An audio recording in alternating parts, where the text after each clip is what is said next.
Dear Comrades,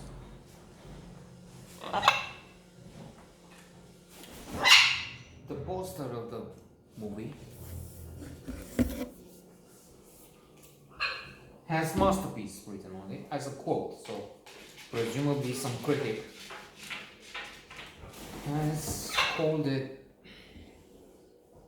a chef d'oeuvre, and indeed it is an impressive Russian picture, and Russians can make stupendous works. Let me just refer to Leviathan. Leviathan, it seems to me, is the Russian word for it. One of the best 100 movies ever made. This one, Дороги товарищи, is nominated, he didn't win, was nominated by for a BAFTA in the foreign language category.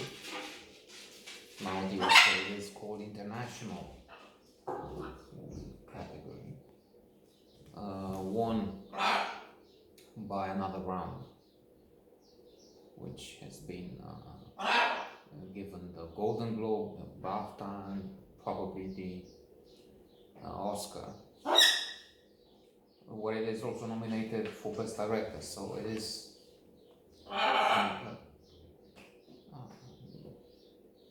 formidable competition.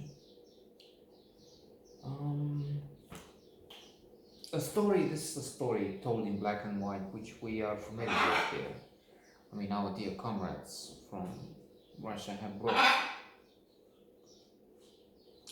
communism here and all over the place in Central and Eastern Europe.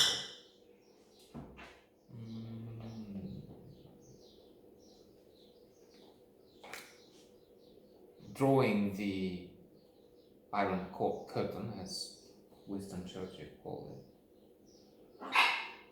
and in lands where communism had no reason to be present. Well, it has no reason anywhere, being as it is described in Animal Farm in 1984, Gulag Archipelago, and other masterpieces. A repressive regime, this despicable doctrine. Animals are equal, but some animals are more equal than others, and they get to rule the place and kill people, which is what happens here. Lyuda is the heroine, the main character of the movie, and she is, interestingly enough, both an apparatchik of local importance. She is a member of the local committee of the Communist Party, something.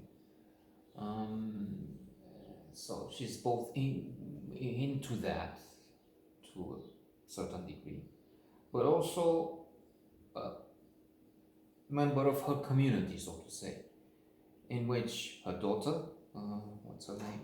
I forgot. Svetka,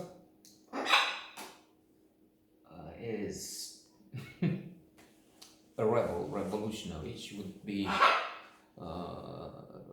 looked for by the KGB. She's even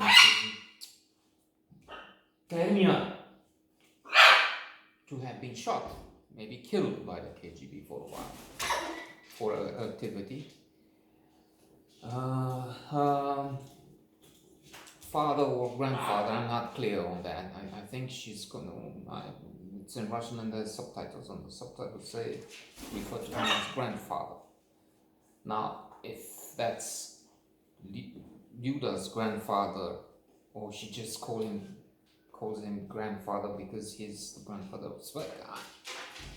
Anyway, he's at one point wearing the shirt and the medals won in a period which has to be wiped out from the history of the Soviet Union, which is making him an enemy of the people. So there you have it. However, what is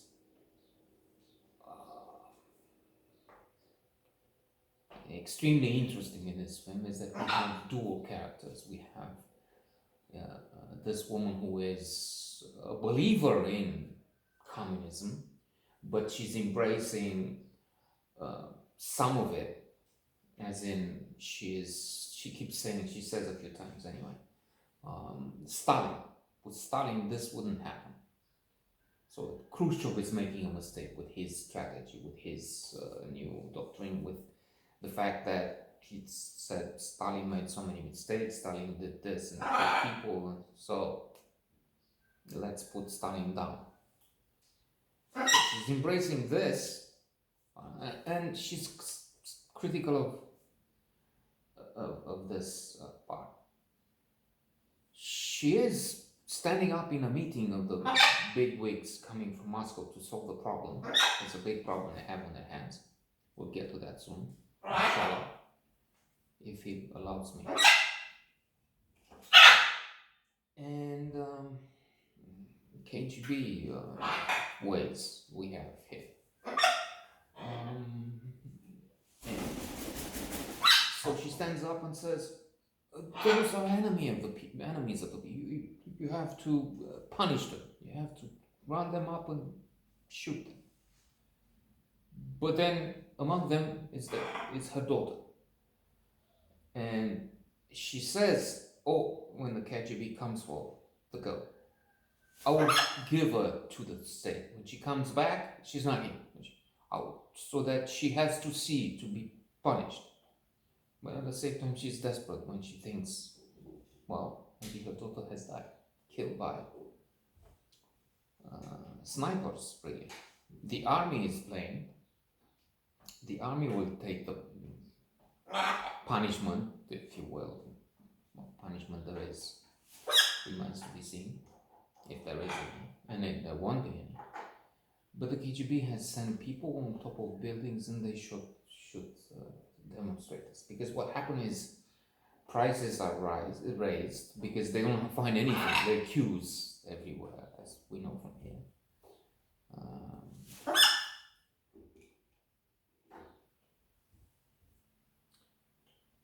We pretend to work, they pretend to pay us, was one of the jokes. They said we live in heaven, but there was in fact hell. So they raise the prices, and at the same time with the factories they cut down some wages. And the result is a strike, a demonstration, people shouting, breaking into the headquarters of the Communist Party, taking out the balcony and telling the masses, the gathered demonstrators, look, Hungarian salami, and they drink, I don't know what, vodka. Everybody drinks Irish, I guess, but there was also some refined alcohol drink, something from someplace, I don't know. And they bring in the army in the first place without bullets, and there's in this big gathering so important members of the Central Committee and other people from local, from Moscow, come down to the place. They talk about the Don area with its history of Cossacks, of rebels, of anti-revolutionary activities.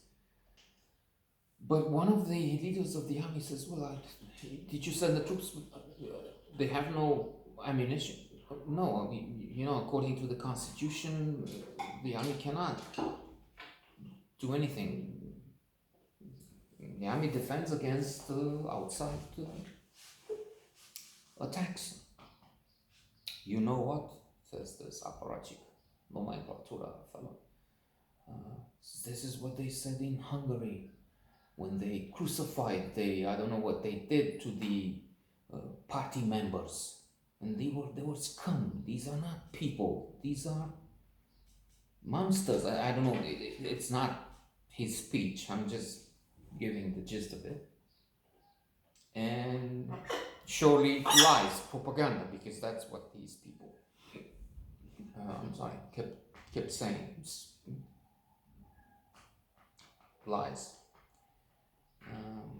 What is interesting, I think, is how much of those methods, even if they don't kill people like that, I mean, in the square, tens, hundreds of people were killed, and many more injured, obviously. They bury them in places at night that nobody will know. They lie about the victims. They make people sign non-disclosure agreements, as they would be called today. I swear hereby not to say anything to anybody. There's also dark humor, of course. To whom can I say? One detail I didn't like is this KGB fellow who helps Captain, who helps Rida, and I sort of don't buy that. Yes, of course, I understand the message. Throughout, in all these places, there were humans. The general in the army who says, "Look, I didn't give ammunition," and few are totally monsters, which is the way it is. That's human nature.